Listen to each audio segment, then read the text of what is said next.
हमारे मन में गंदे विचार क्यों आते हैं? हम नहीं चाहते पर फिर भी हमारे मन में गंदे विचार आते रहते हैं। लेकिन क्यों? मन ही हमारा सबसे बड़ा दोस्त और मन ही हमारा सबसे बड़ा शत्रु है। जब हम अपने मन के हिसाब से चलते हैं तो मन हमें भटका देता है, और जब हम मन को संतुलित कर लेते हैं तो हम अपनी जिंदगी में सब कुछ पा लेते हैं। हम अपने मन में आने वाले गंदे विचारों को रोकने की कोशिश करते हैं, पर जितना हम रोकते हैं उतने ही विचार हमारे अंदर प्रवेश करते जाते हैं। आप जिस चीज से जितना दूर भागोगे उतनी ही वह चीज आपके पास आएगी। इसीलिए उस चीज से भागो मत, बल्कि उस पर संतुलन कायम रखो। एक बार एक युवक गौतम बुद्ध के पास आया और गौतम बुद्ध से बोला, हे बुद्ध, मेरे मन में इतने गंदे विचार क्यों आते हैं? मैं नहीं चाहता कि मेरे मन में गंदे विचार आएं, और मेरे मन में हमेशा काम वासना के विचार चलते रहते हैं, और मैं इनके बारे में सोच सोच कर बहुत परेशान हूँ। मेरी ऊर्जा और समय यह सब सोचने में ही नष्ट हो जाते हैं, और इन सब विचारों की वजह से मैं कभी भी शांत नहीं रह पाता, और मैं हमेशा ही स्त्रियों को देखकर मोहित हो जाता हूँ। अपने आप को रोक ही नहीं पाता। बुद्ध मुस्कुराए और उन्होंने उस युवक से पूछा, क्या तुम्हें पता है कि यह काम वासना होती क्या है? फिर लड़के ने उत्तर दिया और कहा, बुद्ध, मुझे तो नहीं पता कि काम वासना होती क्या है, परंतु हाँ, यह जो भी है बहुत बुरी चीज है। फिर बुद्ध ने उस युवक से कहा, सबसे पहले तो तुम्हें यह समझना है कि प्राकृतिक रूप से जो भी चीज हमारे अंदर है वह बुरी नहीं है। हमारे जीवन में उसकी कुछ न कुछ जरूरत होती है। वासना कोई बुरी बात नहीं है, यह हमारे मन की एक भावना है जो हमें किसी न किसी चीज कमी का एहसास करवाती है, और फिर हम उस चीज को पाने के लिए उस चीज की ओर आकर्षित हो जाते हैं। जैसे अगर तुम्हारे पास धन की कमी है तो तुम में धन पाने की वासना उत्पन्न हो जाएगी। इसका मतलब यह नहीं कि वासना बुरी है, बल्कि यह तो हमारे मन की एक प्रकार की जरूरत का एहसास है, और जब यह जरूरत शारीरिक हो तो हम इसे काम वासना कह देते हैं। युवक ने गौतम बुद्ध से कहा, बुद्ध, मुझे काम वासना का मतलब तो समझ में आ गया, पर आप मुझे यह बताइए कि यह आती कहाँ से है और कैसे आती है? गौतम बुद्ध ने कहा, काम वासना कहीं से आती नहीं है, यह तो हमारे अंदर ही होती है, और इसका होना तो जरूरी भी है, तभी तो मानव जाति का विस्तार होगा। युवक ने कहा, जब यह हमारे अंदर ही है और जरूरी भी है तो फिर लोग इसे गलत क्यों बताते हैं? बुद्ध ने कहा, यही समस्या है, लोगों ने काम वासना को गलत तरीके से सोच लिया है, इसे छिपाने और दबाने की कोशिश करते हैं। काम वासना गलत नहीं है, बल्कि काम वासना का गलत तरीके से प्रयोग करना गलत बात है। लोग जिसे पसंद करते हैं उसी के लिए जीने लग जाते हैं और उसके बारे में हमेशा सोचते रहते हैं, पर यह सब गलत है। बुद्ध ने युवक से कहा, क्या तुम्हें पता है कि जानवरों में भी काम वासना होती है? युवक ने उत्तर दिया, हाँ बुद्ध, जानवरों में भी काम वासना होती है, क्योंकि जानवर भी तो आखिर अपनी पीढ़ी को आगे बढ़ाएंगे। बुद्ध ने कहा, तो फिर हम जानवरों की काम वासना को क्यों गलत नहीं कहते? युवक ने कहा, मुझे नहीं पता महात्मा, आप ही मुझे बताइए। गौतम बुद्ध ने कहा, जानवर अपनी काम वासना का प्रयोग आनंद प्राप्ति के लिए नहीं करते, वह तो सिर्फ संतान उत्पन्न करने के लिए काम वासना का उपयोग करते हैं। जानवरों को प्रकृति ने इतनी समझ नहीं दी है कि वह काम वासना को अपने सुख का आधार बना सके, जबकि मनुष्य अपनी समझ के बलबूते पर प्रकृति में पाई जाने वाली प्रत्येक वस्तु को अपने सुख के लिए अपने प्रयोग करता है। हम इंसानों ने ही काम वासना को अपने सुख का साधन बना लिया है, जबकि प्रकृति ने तो हमें अपने वंश को आगे बढ़ाने के लिए दिया था, लेकिन इंसानों ने इसे अपने जीवन का परम लक्ष्य बना रखा है, और इस तरह से काम वासना का बेलगाम हो जाना गलत है। युवक ने बुद्ध से पूछा, महात्मा जी, ये काम वासना हम पर हावी क्यों होती है, क्यों ये बेलगाम हो जाती है? तब गौतम बुद्ध ने कहा, सुनो, अब जो मैं तुम्हें बताऊंगा उसे तुम ध्यान पूर्वक सुनना। काम वासना का सारा खेल तुम्हें समझ आ जाएगा। तुम्हें तुम्हारे सारे सवालों का जवाब मिल जाएगा, बस तुम्हें ध्यान से सुनकर समझना है। फिर गौतम बुद्ध युवक को बताना शुरू करते हैं। एक बार की बात है, एक आश्रम में गुरु और उनके शिष्य रहते थे। शिष्य रोजाना आश्रम के बाहर स्थित गांव में भिक्षा लेने के लिए जाते थे। शिष्य जो गांव में भिक्षा लेने जाता था, उस रास्ते में एक नदी पड़ती थी, जिससे वह रोज भिक्षा लेने जाता था। एक दिन उसने देखा कि एक लड़का पेड़ के पीछे छिपा है। उसने लड़के के पास जाकर पूछा, भाई तुम इस पेड़ के पीछे छिपकर क्या देख रहे हो? लड़के ने कहा, अरे तुझे नहीं दिख रहा कि मैं क्या देख रहा हूँ? तब शिष्य ने नदी की तरफ देखा तो वहाँ पर कुछ लड़कियाँ पानी भर रही थी, जो 14-15 साल की हैं। तब शिष्य ने लड़के से कहा, अरे भाई वहाँ पर तो लड़कियाँ पानी भर रही हैं, इसमें छिपकर देखने वाली क्या बात है? तब वह लड़का शिष्य की तरफ देखकर उससे कहता है, अरे पागल, तुम्हें दिखाई नहीं दे रहा क्या कि मैं क्या कर रहा हूँ? वह परियां कैसे नदी से पानी निकाल रही हैं। जरा उनकी अदाओं को देखो, उनके कोमल शरीर को देखो, उनकी पतली कमर मटके को उठाते समय कैसे बल खाती है और उनके बाल उनकी कमर पर कैसे लहरा रहे हैं, मानो सुंदरता बिखरी पड़ी हो। शिष्य फिर नदी की तरफ देखता है और इस बार वह देखता ही चला गया। अभी तक तो उसे कुछ भी नजर नहीं आ रहा था और वह बिल्कुल निर्भय था।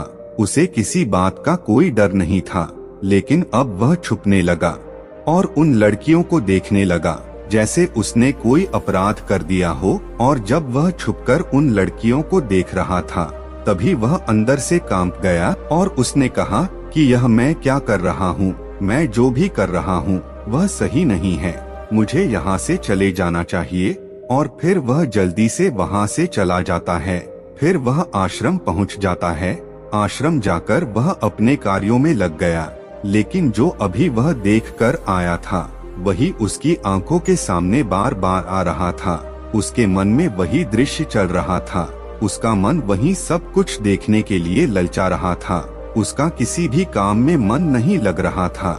सुबह होते ही वह रोज भिक्षा के लिए आश्रम से जल्दी निकल जाता और नदी के पास वाले पेड़ के पास जाता, जहाँ वह लड़का पहले से मौजूद रहता था। उसके साथ मिलकर लड़कियों को छुपकर देखता था। अब वह रोज ऐसा करने लग गया। उसका मन अब किसी भी काम में नहीं लगता था। वह हमेशा किसी न किसी प्रकार के विचारों में उलझा रहता था। वह आश्रम के कार्यों को भी ठीक ढंग से नहीं कर पा रहा था। न वह ठीक से सो पाता था और न ठीक से खाना खा पाता था। उसका मन बेचैन सा रहता था। उसका मन बार बार उन लड़कियों के सौंदर्य को देखने के लिए ललचाता था। जब गुरु शिक्षा देते, तब भी उसका मन कहीं और विचारों में खोया रहता था। गुरु ने अपने शिष्य की इन हरकतों को देखा। तब एक दिन गुरु ने शिष्य को अपने पास बुलाया और कहा, आज से मैं भी तुम्हारे साथ भिक्षा मांगने चलूंगा। तुम और मैं साथ साथ भिक्षा मांगने चलेंगे। तभी शिष्य ने गुरु को मना करते हुए बोला, नहीं गुरुदेव, आप परेशान क्यों हो रहे हो? मैं अकेले ही ठीक से भिक्षा मांग सकता हूँ। गुरु ने शिष्य से कहा, ठीक है, तुम अकेले ही भिक्षा मांगने जाओ। इसके बाद शिष्य भिक्षा मांगने निकल गया। शिष्य के जाने के बाद गुरु भी आश्रम से निकल गए और शिष्य का पीछा करने लगे कि वह कहाँ जाता है, किससे मिलता है। यह सब देखने के लिए उसके पीछे पीछे चलने लगे। थोड़ी दूर जाने के बाद गुरु ने देखा कि उनका शिष्य एक लड़के के साथ एक पेड़ के पीछे अपराधी की तरह छिपा हुआ है और छिपकर कुछ देख रहा है। गुरु भी अपने शिष्य के पीछे जाकर खड़े हो गए, यह देखने के लिए कि आखिर उनका शिष्य क्या देख रहा है, जिसके लिए वह पेड़ के पीछे अपराधियों की तरह छिपा पड़ा है। गुरु ने देखा कि उनका शिष्य पेड़ के पीछे छिपकर लड़कियों को देख रहा है, जो नदी से पानी भर रही है। तभी गुरु ने शिष्य से कहा, क्या तुम लड़कियों से भी भिक्षा लोगे? गुरु की आवाज सुनकर शिष्य का मन घबराया और उसके पसीने छूटने लगे। वह थर थर कांप रहा था, जैसे किसी चोर को पकड़ते समय रंगे हाथों पकड़ लिया हो। उसकी हालत खराब हो गई। वह कुछ भी नहीं बोल पा रहा था। वह लड़का जो शिष्य के साथ था, वह वहाँ से भाग गया, जिससे शिष्य और भी घबरा गया था। उसके मुंह से कुछ टूटे फूटे शब्द ही निकल रहे थे। वह अपने गुरु से भी नजर मिलाने का साहस नहीं कर पा रहा था। गुरु ने शिष्य की ओर देखा और कहा, मेरा शिष्य तो निर्भय है, उन्हें तो किसी भी चीज का डर नहीं है, लेकिन यह क्या, तुम तो डर के मारे कांप रहे हो। शिष्य ने गुरु से कहा, मुझे माफ कर दें, इसमें मेरा कोई दोष नहीं है। उस लड़के ने मुझे बहका दिया था, लेकिन मैं आपसे वादा करता हूँ कि आज के बाद मैं कभी दोबारा ऐसा नहीं करूँगा, मुझे माफ कर दे। गुरुदेव ने कहा कि कोई बात नहीं, पर इस बात का तुम ध्यान रखो कि हम जैसी संगति करते हैं वैसा ही फल हमें प्राप्त होता है। हम जैसे संगति करते हैं उनके विचार हमारे अंदर प्रवेश करते हैं। इसीलिए अच्छी संगति करो ताकि तुम्हारे अंदर अच्छे विचार प्रवेश करें। फिर गुरु और शिष्य आश्रम लौट आए और फिर से आश्रम के कार्यों पर ध्यान देने लगे। उसने उस रास्ते को छोड़ दिया और दूसरे रास्ते से जाने लगा। वह अपने काम को ध्यान से करता था, लेकिन धीरे धीरे उसके अंदर क्रोध उत्पन्न हो गया और फिर वह दूसरे शिष्यों पर क्रोध करने लगा और बेचैन हो गया।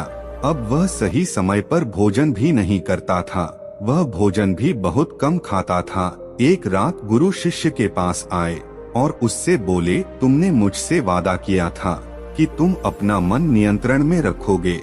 अब तक तुमने कितनी बार अपना वादा तोड़ दिया है। यह सुनकर शिष्य अपने गुरु के चरणों में गिर गया और रोने लगा।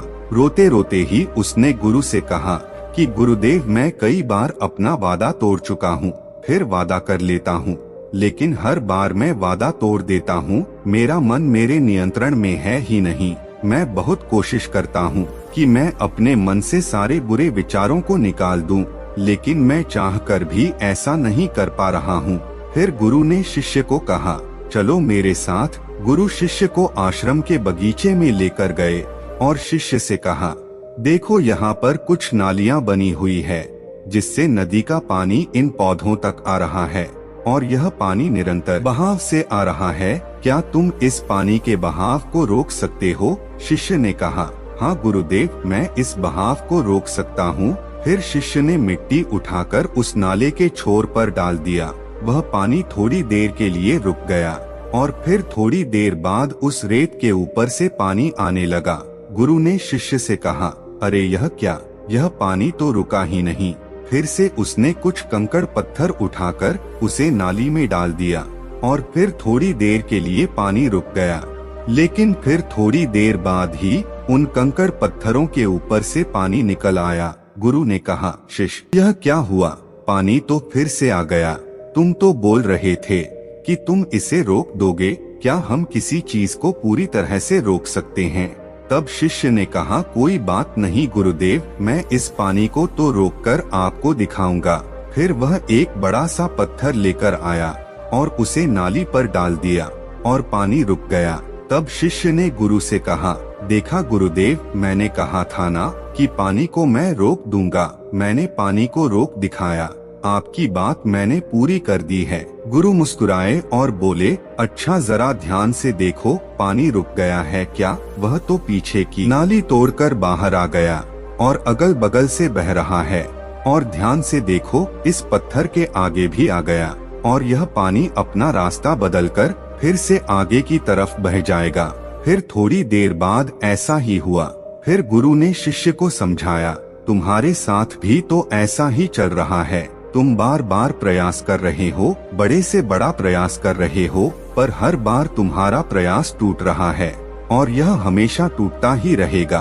यह पत्थर तुम्हारा प्रयास है और यह पानी तुम्हारे विचार। तुम कितना भी बड़ा पत्थर रखो, लेकिन पानी तो अपना रास्ता बना ही लेगा। यह देखकर शिष्य ने पूछा, हे गुरुदेव, क्या कोई तरीका नहीं है जिससे मैं गंदे विचारों से बाहर निकल सकूं? गुरु ने कहा, एक तरीका है।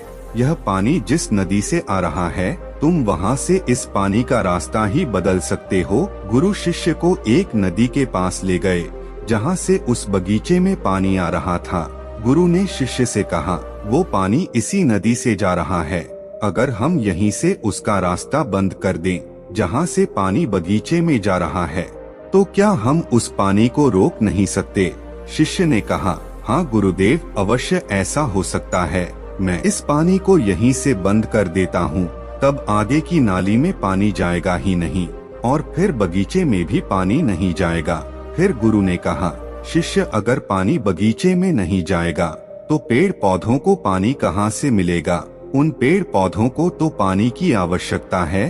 फिर शिष्य ने विचार किया और कहा, मेरे मन में तो यह बात आई ही नहीं, इस पानी का बगीचे में जाना जरूरी भी है। गुरु ने कहा, और उन पेड़ पौधों में कुछ ऐसे हैं जिनको रोज पानी की आवश्यकता है, वह तो मुरझाकर मर ही जाएंगे, पानी तो हमें खोलना ही होगा। शिष्य ने गुरु की बात सुनकर पानी का रास्ता खोल दिया। तब गुरु ने पूछा, अगर हम इस नदी के पूरे पानी को बगीचे की तरफ मोड़ दें तो क्या होगा?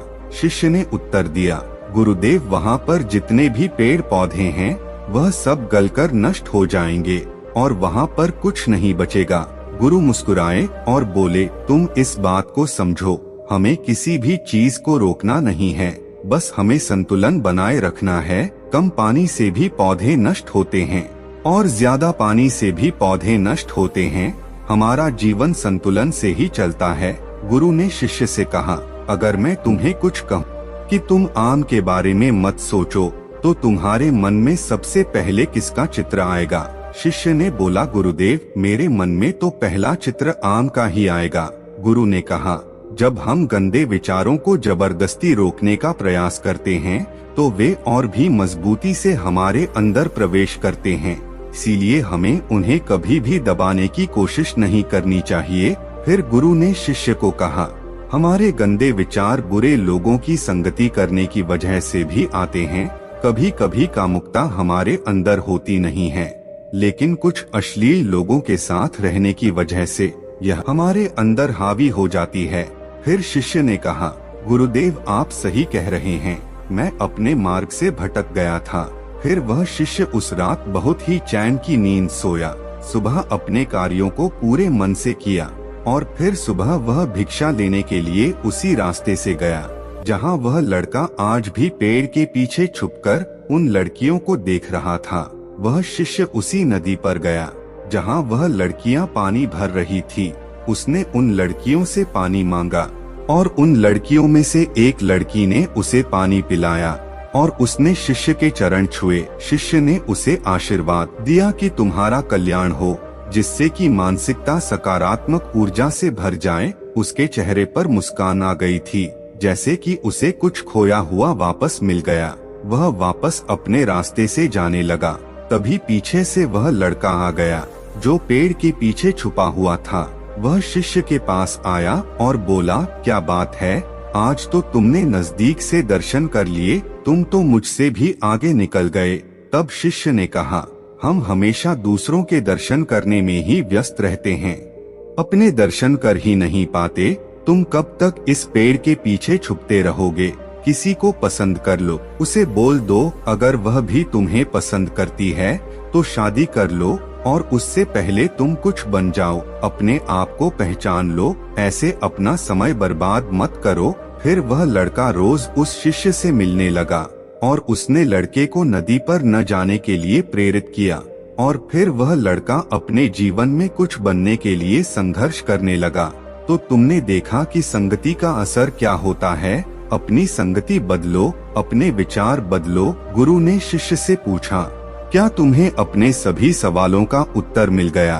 तब शिष्य ने कहा, हाँ महात्मा जी, आपका धन्यवाद। तब गुरु ने शिष्य से कहा कि जब तुम्हारे मन में गंदे विचार आए तब तुम अपने आप को दोषी मत मानो। यह शरीर है और यह सब इसने हजारों वर्षों से सीखा है। यह केवल तुम्हारे सोच लेने से या शपथ लेने से यह टूटने वाला है नहीं, लेकिन तुम्हारे पास वह शक्ति है, वह ऊर्जा है जिसका तुम्हें संतुलन उपयोग करना है। तुम एक जीवित ऊर्जा हो जो कुछ भी अनुभव करने के लिए स्वतंत्र है।